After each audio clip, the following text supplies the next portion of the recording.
कार्य को करने में मन बुद्धि चित्त सबको आनंद मिलता हो, सबको सुख मिलता हो, आपको परम शांति मिलती हो, समझ जाइए वो उसी कार्य के लिए आप आए हो। और सदा याद रहे, मेरे किसी ना किसी कृत्य से कहीं ना कहीं किसी ना किसी रूप में पर उपकार होना ही चाहिए। एक बात और बताएं, स्वांतः कल्याण की भावना से जो व्यक्ति कर्म करते हैं, एक प्रकार से वे भी आसुरी प्रवृत्ति के माने जाते हैं। केवल अपना कल्याण नहीं, सबका कल्याण हो, ऐसा कृत्य होना चाहिए। तो मृत्यु का कोई भरोसा नहीं है, तो उस मृत्यु से भयभीत जो व्यक्ति हैं वही आसुरी प्रवृत्ति में पहुंच जाते हैं। काल व्याल मुखग्रास त्रास निर्णास है, तभी काल रूपी व्याल के मुख में हम सब लोग भोजन के रूप में बैठे हैं। लेकिन इस काल रूपी व्याल के भय को दूर कैसे किया जाए, मृत्यु के भय को दूर कैसे किया जाए? तो श्रीमद् भागवतम शास्त्रम कलौकीरेण भाषितुम। श्रीमद् भागवत रूपी शास्त्र जो है ये मृत्यु की फिलॉसफी बदल देगा, मृत्यु का भय बदल देगा। जैसे उनको क्या बोलते हैं जो सर्प लेके घूमते हैं? सपेरा। सपेरा सर्प लेके घूमता है, और वो क्या होता है जिसमें रखता है? पिटारी। अच्छा, बड़ा पता हो भैया। तो पिटारी जिसमें वो सर्प लेके घूमता है, जैसे उसको खोलता है, सर्प देखते ही हमको भय लगता है कि नहीं? डर लग जाता है। लेकिन उसके बाद वो जो सपेरा होता है वो कोई ना कोई ट्रिक बताता है, बोले आप ना ऐसे इसको ऐसा करोगे तो फिर ये कुछ नहीं कहेगा, आपको उससे डरने की जरूरत नहीं है। अरे ले लो, कई लोग गले में पहन लेते हैं उसको, कई लोग हाथ में उठा लेते हैं, कई लोग सिर पर रख लेते हैं। क्यों? वो सपेरा बताता है आप ऐसे रहोगे, ऐसा करोगे तो ये काल, ये जो सर्प है, इससे आपको डरने की जरूरत नहीं है, आपको काटेगा नहीं। और लोग उस तरीके से उठा के उसको गले में पहन लेते हैं, आदि आदि सब करते हैं। ठीक उसी प्रकार यहां पर पिटारी में बैठा जो सर्प है वो है काल, और उस सर्प को लेकर के जो घूम रहा है सपेरा वो है श्रीमद् भागवत।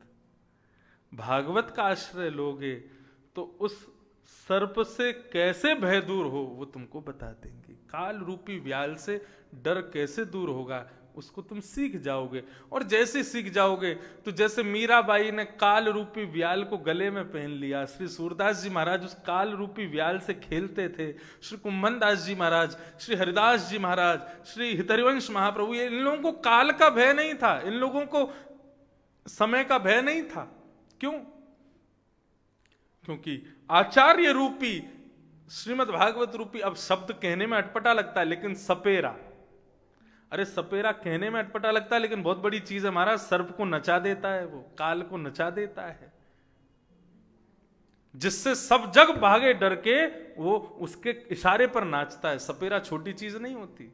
श्रीमद् भागवत और गुरुजन सपेरे के समान है, काल रूपी व्याल को नचा देते हैं, तुम्हारे सामने सुलभ कर देते हैं, उनके आश्रित हो जाओ। तो श्रीमद् भागवत जो है ये काल रूपी व्याल से हमको निर्भीकता निर्भयता प्रदान करती है। मैं अपनी कथा में ऐसा कहता हूं, 7 दिन जो भागवत की कथा सुन लेता है उसके 7 फेरे पूरे हो जाते हैं भगवान के साथ। प्रत्येक दिन की कथा सुनने से एक एक दिन का फेरा हो जाता है, और सप्ताह फेरे पूरे होने के बाद में अब ठाकुर जी आपके प्रियतम हो गए, अब आप उनके प्रियतमा हो गए। लेकिन फेरे होने के बाद, ब्याह हो जाने के बाद में अब हमको लेके जाना चाहिए, ससुराल जाना चाहिए पति के साथ, लेकिन पति हमको साथ लेके नहीं जाता। वो क्या कहते हैं, बोले अब तुम्हारा शादी हो गई, फेरे हो गए, अब गौने का इंतजार करो। गौना कब होगा? जिस दिन सज धज कर मौत की सहजादी आएगी, न सोना काम आएगा न चांदी आएगी। वो मौत की शहजादी ही हमारा गोना है। हमारा भी ब्याह हुआ किसी जमाने में पिताजी की कथा सुन के, फिर उसके बाद पिताजी के संग संग हम भी ब्याह पढ़ाने वाले हो गए। एक प्रकार से कथा वक्ता ब्याह पढ़ाने वाला है, और इतने सारे लोगों का ठाकुर जी से ब्याह कर देता है। और ब्याह करने के बाद में क्या करता है? अब बोले इंतजार करो। बोले किसका इंतजार? बोले मृत्यु रूपी गोना का इंतजार करो। बोले मृत्यु रूपी गोना क्या है? 4 घर के लोग जैसे पालकी उठाते हैं अपनी बहन की, अपनी घर की बेटी की, उसको पहुंचाने के लिए ससुराल, ऐसे ही घर के 4 सदस्य अर्थी उठाएंगे और लेकर के जाएंगे उसको, और वहां पर चिता रूपी विमान में तुमको बिठा करके तुम्हारे ससुराल तुमको भेज देंगे। ये फिलॉसफी हो जाए, भागवत की कथा सुनने वाला व्यक्ति मृत्यु से डरेगा नहीं, मृत्यु का इंतजार करेगा। कब होगा मेरा गोना, कब जाऊंगा मैं ठाकुर जी के देश। मृत्यु से डरो मत, मृत्यु का इंतजार करो। लेकिन हां, एक चीज याद रहे, कहीं गोने का समय आ जाए उससे पहले पहले पहले पहले अपने फर्ज पूरे कर लो, कोई काम रह ना जाए। क्योंकि जो मैं बात कह रहा था वो अब आएगी प्रहलाद चरित्र में। भगवान प्रहलाद जी से कहते हैं, मैंने तुमको जन्म केवल इसीलिए नहीं दिया भजन करके मुझे प्राप्त कर लो, तुम्हारा जन्म इसलिए भी हुआ तुम किसी फर्ज को पूरा करने आए हो, वो पूरा करो। और संसार में सबसे विशेष फर्ज यही है, हम परोपकार करें, दूसरे का उपकार करके फिर यहां से प्रस्थान करें। अरे एक नींबू 5 किलो दूध को दही बना सकता है, एक भक्त 5 लोगों को भक्त नहीं बना सकता। एक भक्त, एक वैष्णव 5 लोगों के बीच में बैठ करके उनको भगवत सेवक नहीं बना सकता। जितने भी आचार्य हुए पूर्ववर्ती, सबने अपने समाज बनाए, अपने सेवक बनाए और सेवकों को ठाकुर जी के चरणाश्रित बनाया। ये जितनी भी कथाएं भागवत होती हैं, आज जितनी कथाएं होती हैं पूरे विश्व में, जितने श्रोता सुनकर के कथा जाते हैं, वो श्रोता यदि दृढ़ विश्वास कर ले, निश्चय कर ले, मैं 5-5 लोगों को और जोड़ूंगा, उनको भी भगवत सन्मुख पहुंचाऊंगा, उनको भी भगवत सेवा सिखाऊंगा, कितनी बड़ी पहल हो जाए। लेकिन हम इस सेवा से वंचित रहते हैं, हम इस सेवा को करने में निपुण नहीं रहते। तो काल रूपी इस व्याल के भय से दूर करती हैं श्रीमद् भागवत की कथा। सौनकादि ऋषियों ने पूछा, महाराज इस भागवत की महिमा बताओ, इसका महात्म बताओ। तब उन्होंने महात्म बताया। बोले भैया, एक बार नारद जी महाराज बद्रीनाथ गए। बद्रीनाथ में, बद्रीनाथ से याद आया, इस वर्ष हमारी कथा है जून में बद्रीनाथ। संभवतः अभी तिथि तो है 22 से 28 जून, और फिर यदि कोई आगे पीछे होगा तो पता चलेगा। महाराज, इस पृथ्वी का स्वर्ग है बद्रीनाथ। और स्वर्ग नहीं, स्वर्ग तो कश्मीर भी है, स्वर्ग तो मनाली भी है, स्वर्ग तो आदि आदि क्षेत्र भी है। बद्रीनाथ तो वैकुंठ है, भू वैकुंठ। महाराज अद्भुत है। आप दुनिया के किसी कोने में चले जाओ, नेत्र बंद करके ध्यान लगाने बैठोगे तो नेत्र बंद करते ही आपको फालतू वस्तुओं का दर्शन होगा। लेकिन बद्रीनाथ ऐसा क्षेत्र है, वहां जाकर के भगवत दर्शन जब किया जाता है तो भगवत दर्शन नेत्र बंद करते ही केवल ठाकुर जी का स्मरण होता है। ये बद्रीनाथ का प्रभाव है। ऐसे बद्रीनाथ भगवान को प्रणाम करते हैं। तो बद्रीनाथ में पहुंचे श्री नारद जी महाराज। नारद जी महाराज दीनहीन सा मुख था उनका, दुखी थे। तब सनक सनंदन सनातन सनत कुमार, ये 4 भगवान के प्रथम अवतार हैं। इन्होंने नारद जी को जब देखा तो पूछा, कथम ब्रह्मन दीन मुखम कुतश्चिंता तुरो भवान। हे नारद जी, आप इतने दीनहीन से क्यों दिख रहे हो, क्या बात है? ये चेहरे की मुरझाहट बता रही है कि आप बड़े दुखी हो। व्यक्ति का चेहरा उसके मनोभाव को बताने में बहुत निपुण होता है।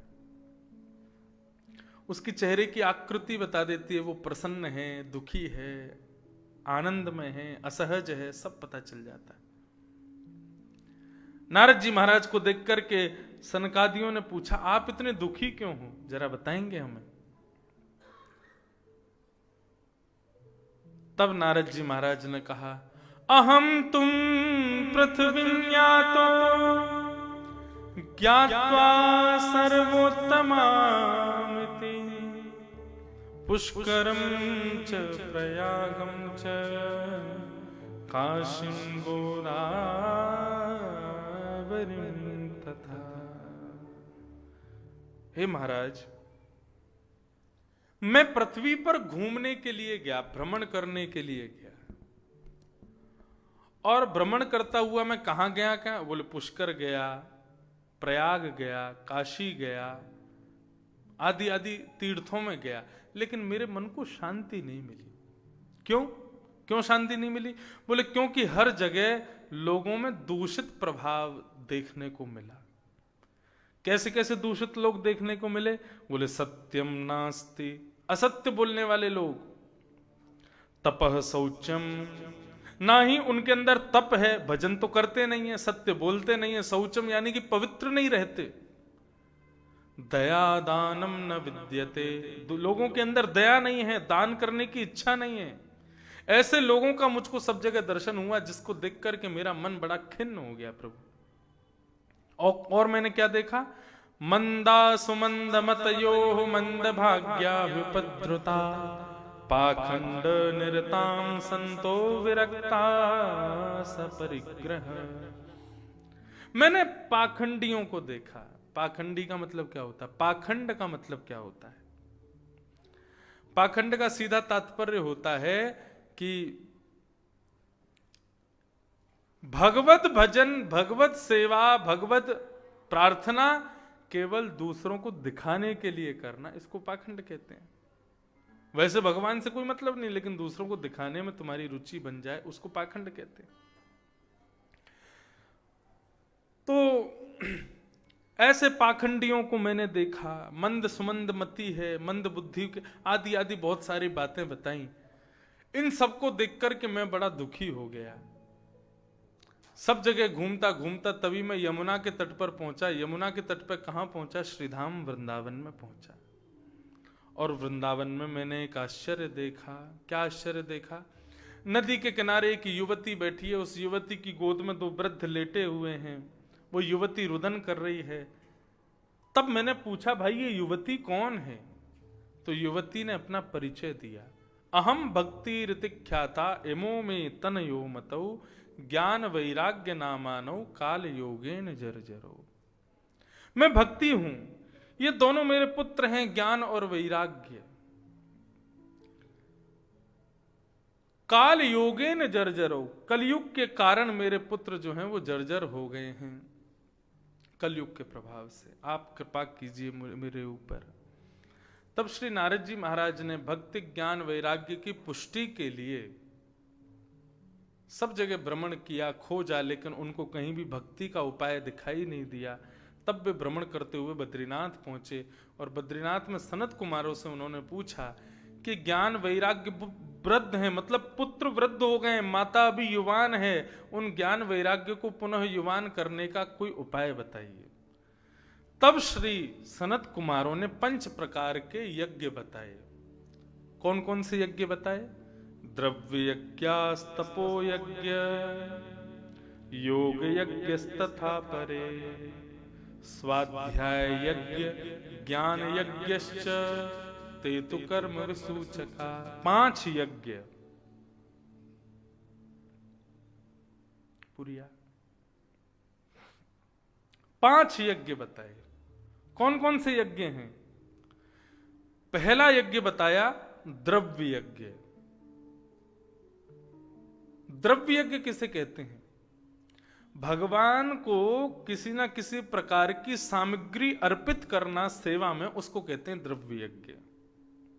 और कोई सामग्री नहीं दे सकते तो धन देना भगवत सेवा में, उसको कहते हैं द्रव्य यज्ञ। बहुत सावधानी से सुनिएगा। द्रव्य यज्ञ से भी श्रेष्ठ होता है तप यज्ञ। तप यज्ञ का मतलब क्या है? अपने आप को एक आसन में बैठा करके बहुत देर तक भगवत स्मरण करना, भगवत भजन करना, उसको कहते हैं तप यज्ञ। जैसे कि एक आसन में बैठ करके यदि आप 4 घंटे पूरी कथा सुन रहे हैं तो यह भी तप यज्ञ है, यह भी तपस्या के समान है। बहुत ध्यान से सुनिएगा। तप का मतलब क्या होता है? तप का मतलब जहां पर आप अपने शरीर को व्यवस्था से दूर कर देते हो, अब व्यवस्था में भी उसको सुख पहुंचाने का प्रयास करते हो, उसी को तप कहते हैं। हम क्यों सुनते हैं कि प्राचीन काल में बड़े बड़े ऋषि हिमालय पर जाकर के तप कर रहे हैं, पेड़ पर लटक करके तप कर रहे हैं, गंगा जल में कंठ भर गंगा जल में खड़े होकर के तप कर रहे हैं। मतलब अपने शरीर को थोड़ी अव्यवस्थाएं दे करके तप करना, भगवान का भजन करना, उसी को तप कहते हैं। आज के युग में तप करने का मतलब केवल यही नहीं है कि आप शरीर को अव्यवस्थित करो।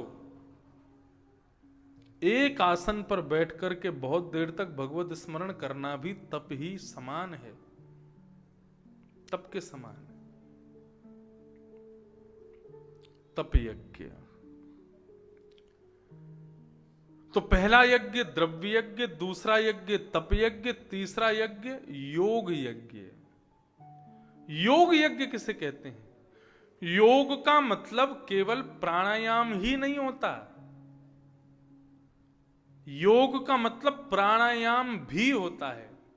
योग केवल प्राणायाम नहीं है।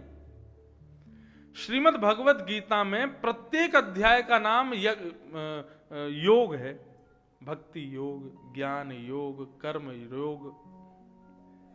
योग का मतलब क्या है? योग का मतलब होता है मिलना, किसी वस्तु से जुड़ना भी योग कहलाता है। योग यज्ञ का मतलब यहां पर बताया गया वैष्णवों से मिलना, सज्जनों से मिलना, तीर्थों से मिलना, तीर्थ यात्राएं करना, यह भी योग यज्ञ कहलाता है। तो पहला द्रव्य यज्ञ, दूसरा तप यज्ञ, तीसरा योग यज्ञ और चौथा स्वाध्याय यज्ञ। स्वाध्याय किसको कहते हैं? रिवीजन। जो कुछ भी गुरुजनों ने हमको सिखाया, जो कुछ भी हमारे टीचर्स ने, हमारे बड़ों ने, हमारे माता पिता ने हमको बताया, उसको बैठ करके उसका रिवीजन करना, उसका चिंतन करना, ये स्वाध्याय यज्ञ है। ये चौथा श्रेष्ठ यज्ञ बताया गया। बड़े जन जो बात कहते हैं, गुरुजन जो बात कहते हैं, हमारे पूर्वज जो बात कहते हैं, हमारे शास्त्र जो बात कहते हैं, उनको केवल सुनने से कल्याण कभी नहीं होगा। जब तक आप उसका मनन चिंतन नहीं करोगे तब तक कल्याण नहीं होगा। आप कथा सुनते हैं तो कथा सुनने के बाद भोजन करते हैं, तो भोजन करने के बाद में कम से कम 4-5 घंटे उसको पचाने के लिए दिया जाता है। ठीक वैसे ही आप किसी श्रेष्ठ ज्ञान की चर्चा को सुनते हैं तो कम से कम 4-5 घंटे उसको पचाने के लिए दिया करो। पचाने का मतलब नेत्र बंद करके थोड़ी देर उसका चिंतन किया करो, मैंने क्या सुना। कई बात ऐसी होती है सहज भाव से आप सुन गए, बस सुन करके आपने उसको अनसुना कर दिया, लेकिन वो बहुत बड़ी पूंजी थी, वो बहुत बड़ी चाबी थी आपके किसी संशय को दूर करने की। और वो कब खुलेगी, वो संशय का दरवाजा कब खुलेगा? जब उस बात का आप चिंतन करोगे, उसका मनन करोगे। व्यास जी ने ऐसा क्यों कहा, उनका ये कहने का भाव क्या था, ये कहने का आशय क्या था, इस पर चिंतन करोगे तभी वो हृदय पुंज की जो आपकी चाबी है, वो हृदय पुंज का जो दरवाजा है वो खुलेगा। तत्श्रुण्वन प्रपठन विचारण परो भक्त्या विमुच्चेन्नर। भागवत सुनने के 3 क्रम बताए। पहला तो सुनो, दूसरा पढ़ो और फिर तीसरा उसका मनन करो। सोचो मैंने क्या सुना, तब आपका कल्याण होगा। इस प्रकार 4 यज्ञ कौन कौन से? द्रव्य यज्ञ, तप यज्ञ, योग यज्ञ, स्वाध्याय यज्ञ और 5वां ज्ञान यज्ञ। बंधुओं, ये ज्ञान जहां पर दिया जाए ना, इसको गोपियां कहती हैं तब कथामृतं तप्त जीवनम् कविभिरीडितं कल्मषापहम् श्रवणमङ्गलम् श्रीमदाततं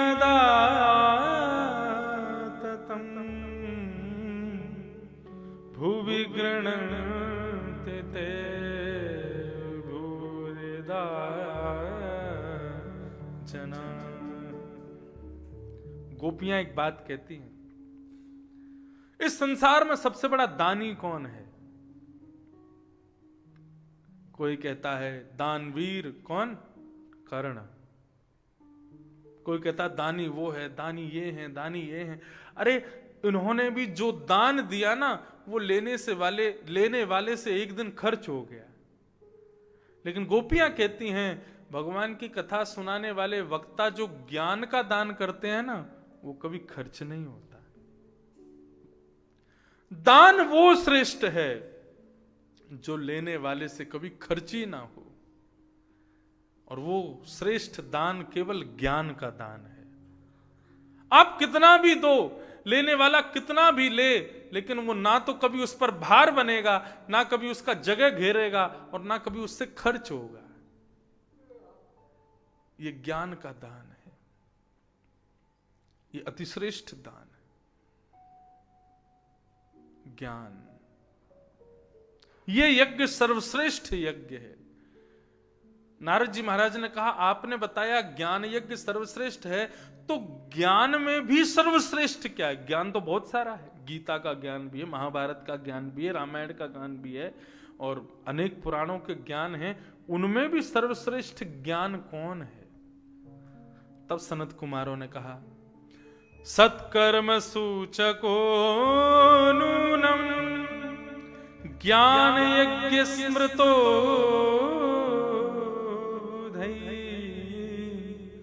श्रीमद्भागवतालाप सतुगीतस्तुकादिभिः। श्रीमद्भागवत ये ज्ञानों में भी सर्वश्रेष्ठ ज्ञान है।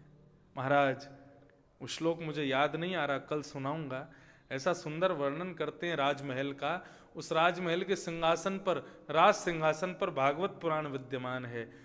2 प्रकार के पुराण चमर डोरा रहे हैं, कितने पुराण जल भर रहे हैं, कितने पुराण शंख बजा रहे हैं। सब पुराण आदि, काव्य आदि सब भागवत जी की सेवा में लगे हैं, और छत्र के नीचे राजा बनकर के राज स्वरूप में श्रीमद् भागवत जी बैठी हैं। ऐसे ये पुराण संहिता है, पुराण राज है श्रीमद् भागवत। ये साधारण नहीं है। आप लोग तो चलो अब सुन रहे हो, फिर पता नहीं कब सुनोगे कथा। हमारे संगीतज्ञ हो गए, हमारे ब्राह्मण देवता हो गए, हर कथा सुनते हैं, फिर भी इनको नई लगती है।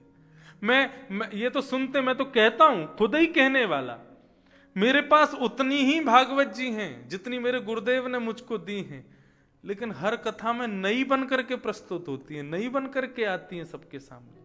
जिस प्रकार एक ही सब्जी है, सामग्री भी एक है, बनाने वाला भी एक है, लेकिन हर बार वो सब्जी नई बनती है, अलग बनती है। ऐसी भागवत भी, ये पुराण है, हर बार परोसने पर नई परोसवाई होती है, नई आती है। इसीलिए ये अतिश्रेष्ठ है, सर्वश्रेष्ठ है। नारद जी ने स्पष्ट, सनत कुमारों ने कहा भाई भागवत की कथा करवाओ, तभी ज्ञान वैराग्य पुष्ट होंगे। नारद जी महाराज मुस्कुराने लगे, बोले भागवत ये तो वेद का अर्थ है ना। चतुर्वेद, ऋग्वेद, यजुर्वेद, सामवेद, अथर्ववेद, उनका अर्थ है श्रीमद् भागवत। तो जो वेद नहीं कर पाए, जिन वेदों के पाठन से ज्ञान वैराग्य ठीक नहीं हो पाए, वो भागवत के पाठ से कैसे ठीक हो जाएंगे? वेद जिस क्रिया को नहीं कर पाए, वेदों से उत्पन्न होने वाली भागवत उस क्रिया को कैसे कर देगी? इस तर्क का इतना सुंदर उत्तर दिया, बोले कि भैया वृक्ष पर फल प्रकट होता है, तो यानी कि वृक्ष हो गया वेद और उसका फल हो गया भागवत। वृक्ष पर फल प्रकट होता है, लेकिन भूख को फल ही दूर करता है, वृक्ष दूर नहीं करता। जीव को स्वाद यदि चाहिए तो वो पेड़ खाने से नहीं आएगी, वो फल खाने से आएगी, और फल को जन्म पेड़ ही देता है। ठीक उसी प्रकार वेद वृक्ष हैं, और उस वेद रूपी वृक्ष का फल श्रीमद् भागवत है। तो जो स्वाद, जो आनंद भागवत में आ जाएगा, वो वेद में कैसे आएगा? और कहने का अभिप्राय, दूध में घी होता है, दूध के अंदर घी होता है, लेकिन फिर भी दूध से आप दिया नहीं जला सकते। दिया यदि जलाना है तो दूध को पहले जमाना पड़ेगा, दही बनाना पड़ेगा, उसको मथना पड़ेगा, उसमें से मक्खन अलग करना पड़ेगा, उस मक्खन को जलाना पड़ेगा, तब जाकर के घी बनेगा। उसको तुम दिए में डालोगे तो दिया जल जाएगा। लेकिन इस बात से हम ऐसा तो नहीं कह सकते कि दूध में घी नहीं है। दूध में घी है, लेकिन प्रकट करना पड़ता है, और जब प्रकट होता है तब दिया जलता है। ठीक उसी प्रकार वेद दूध है, उस दूध का घी श्रीमद् भागवत है। ये भागवत साधारण ग्रंथ नहीं है बंधु, आज केवल महात्मा है, महत्व तो बताया जा रहा है भागवत जी का। कथा तो कल से शुरू होगी, इसलिए महत्व सुनो। आज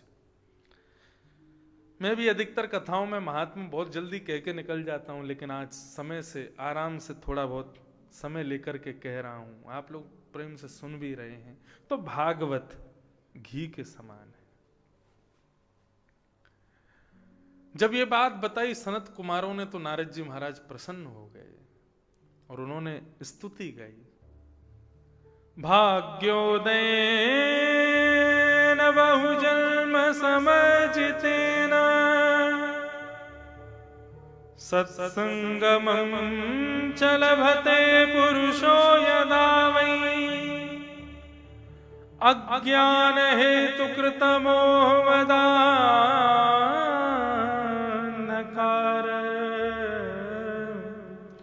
ज्योत्स्नाभिराहत महद हृदयान्धकार।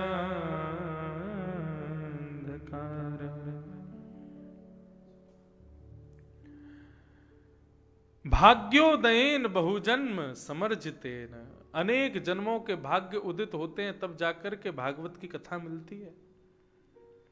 ये आप यहां बैठे हो, ये आपके कौन से कर्म का फल है जो आप यहां बैठे हो? एक कर्म का नहीं है, ना जाने कितने जन्मों के सत्कर्म एक साथ इकट्ठे हो जाते हैं, तब भागवत सुनने को मिलती है। नारद जी तो ऐसा कह रहे हैं, और तुलसीदास जी महाराज कहते हैं बिनु सत्संग विवेक न होई, और सत्संग कब तक नहीं मिलता? बोले राम कृपा बिनु सुलभ न सोई। श्री रघुनाथ जी की कृपा जब तक नहीं होती तब तक सत्संग नहीं मिलता। तो निश्चित ही ठाकुर जी की कृपा है, इसलिए आपको सत्संग मिल रहा है। नारद जी महाराज बोले आज निश्चित ही ठाकुर जी प्रसन्न है, इसीलिए मुझे आप लोग मिले हैं, ये सत्संग मिला है, ये सब कुछ क्रिया हो रही है, निश्चित ही ठाकुर जी मुझसे प्रसन्न है। नारद जी महाराज बोले अब ये भागवत की कथा कैसे करवाई जाए, इसकी व्यवस्था कैसे होती है, कहाँ होती है, क्या होता है, मुझे बताइए। तब सनत कुमारों ने कहा भैया, घर में किया हुआ यज्ञ उसका फल 10 गुना बढ़ जाता है यदि वो किसी मंदिर में किया जाए, और मंदिर में किया गया यज्ञ उसका 10 गुना फल बढ़ जाता है यदि वो किसी नदी के किनारे किया जाए, और नदी से भी ज्यादा श्रेष्ठ फल प्राप्त होता है यदि वो समुद्र के किनारे किया जाए, और समुद्र से भी ज्यादा श्रेष्ठ होता है यदि गौशाला में किया जाए। गौशाला अति श्रेष्ठ है। तब कहा कि अब कहाँ जाएं, इतनी जल्दी क्या ढूंढें? तो बोले बद्रीनाथ में गंगा जी बहती हैं, यही गंगा जी बहती हुई हरिद्वार जा रही हैं। बद्रीनाथ में बहुत सर्दी है, इसलिए थोड़ा नीचे उतर करके जाओ, और गंगा द्वार हरिद्वार जब शुरू हो उससे पहले यानी कि ऋषिकेश, ऋषिकेश का एक नाम गंगा द्वार भी है। आगे हरिद्वार और ऋषिकेश गंगा द्वार। तो गंगा द्वार समीपे तू तट आनंद नामकम, एक वहां तट है आनंद नाम का तट। वहां पर गंगा जी का शोर नहीं है, बहुत शांत गंगा जी बहती हैं। वहां पर किसी वृक्ष के नीचे बढ़िया व्यासपीठ बना करके सब कथा करवाओ, खाने के लिए श्रोताओं के लिए वन से फल ले आओ, और पानी के लिए गंगा जी का जल है, सब व्यवस्था तुम्हारी हो गई।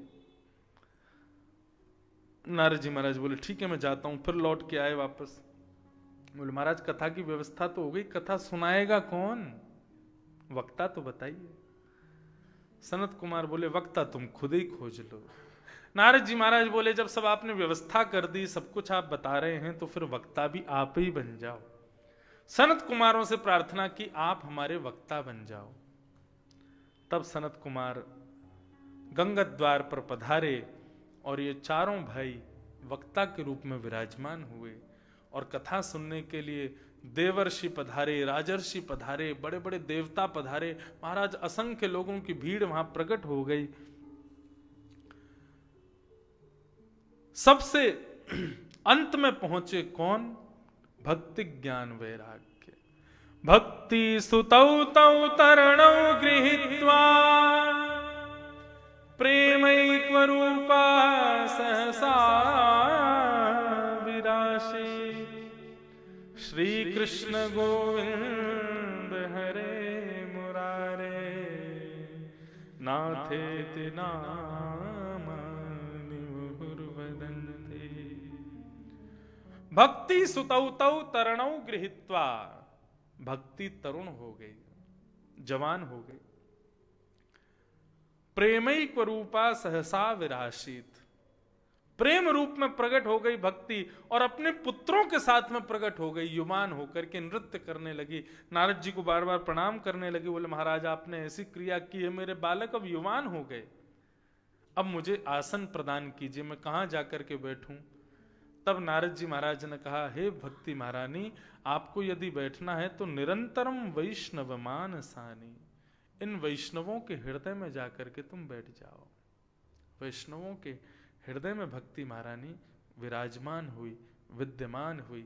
ऐसी भक्ति महारानी को हम प्रणाम करते हैं। भक्ति महारानी वैष्णवों के हृदय में विराजमान हो गई।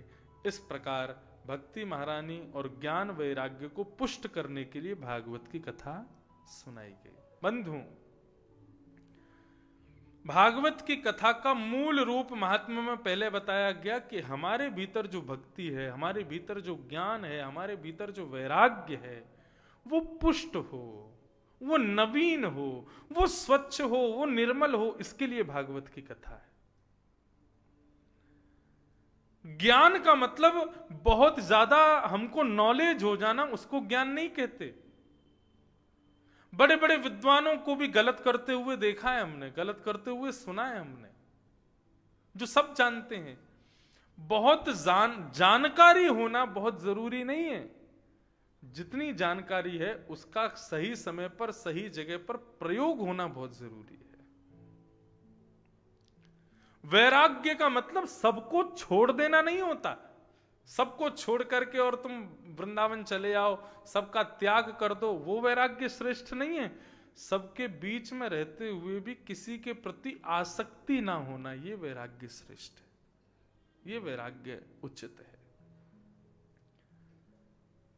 श्री सूरदास जी महाराज कहते हैं, तजो मन हरि विमुखन को संग, तजो मन हरि विमुखन को संग, तजो रे मन हरि विमुखन को संग, तजो रे मन हरि विमुखन को संग। समझ में आ रही है बात?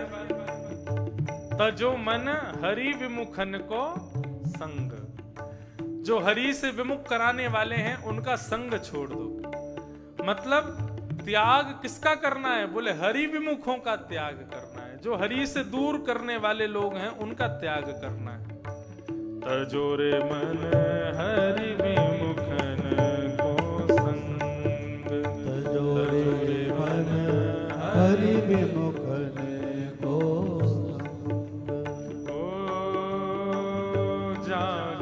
संग, कुमति उपजत है, जाके संग कुमति उपजत है। जिसके साथ रहने से गलत करने का मन हो उसका संग छोड़ो।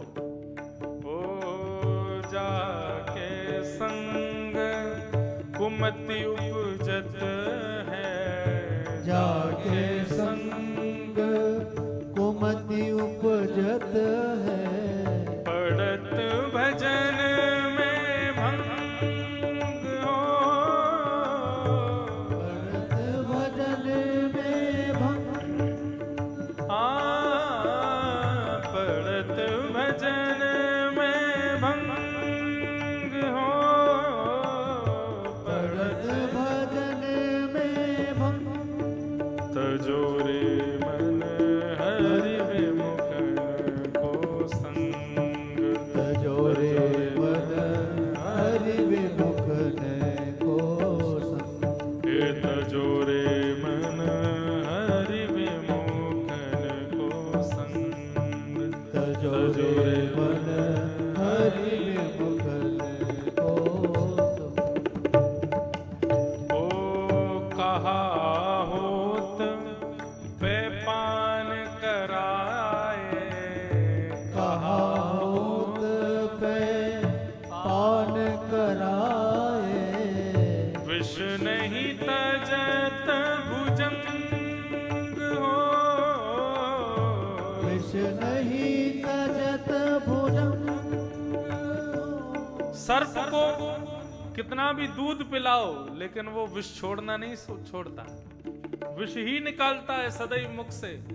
इसलिए भैया जो हरि विमुख है ना, तो भगवान से दूर रहते हैं, ऐसे लोगों को तुम कितना भी अच्छी अच्छी बातें बताओ, कितना भी उनको सत्संग की बातें बताओ, लेकिन जिनका मन हरि में नहीं लगा है वो उस भुजंग के समान है।